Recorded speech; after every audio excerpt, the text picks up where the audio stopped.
All right, so genders are a real big topic in our lives in this age, and it's getting to the point where people are saying that we don't want to even say there's a gender out there. They want to be gender neutral, as if everyone is exactly the same as far as their reproductive system. But it's not the case, and what a great gift from God that was. So God made man in His image, male and female. He created them. He didn't have to, but He did.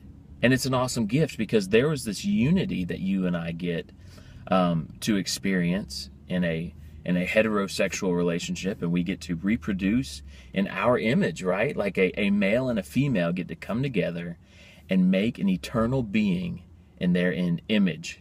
And how great is that? And that is not something that we should just scoff at and take for granted, but that we should be very thankful for. And it's an image thing too. Like, there are parts of God that we see more clearly in women, and parts of God we see more clearly in men. And that's a great gift. And it's a temporary thing. Jesus told us that there's not going to be marriage in heaven. He said we would be like the angels. So it wouldn't surprise me if we were gender neutral in heaven. And how upsetting would that be to someone who rejected God because they wanted to do their own thing with the reproductive system God gave them, and they wanted to make their own rules and just get to heaven to find out that what they wanted was going to be there eventually. So here's what I want to say. I want to say that you don't get to call the shots. Trust God. He's given us such great gifts. Just do what He says now. It's only temporary that we have to define these, and have genders.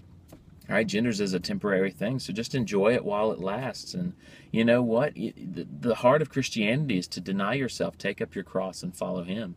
And so that means all of our feelings that go against God's word, we all have to suppress those. And we all have to trust God instead. And a lot of times it's easy to trust God. It goes with our feelings. A lot of times it goes against our feelings to trust God. But we've got to trust Him anyway.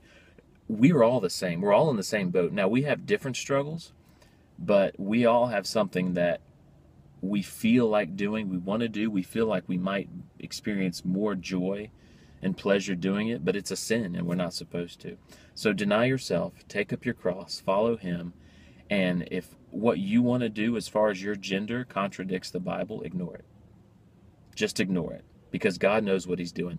There's a verse that says, there's a way that seems right to man, but in the end it is death. And this is definitely one of those, where humanity is wanting to just get rid of genders completely and gender definitions, and it is certainly a way that leads to death.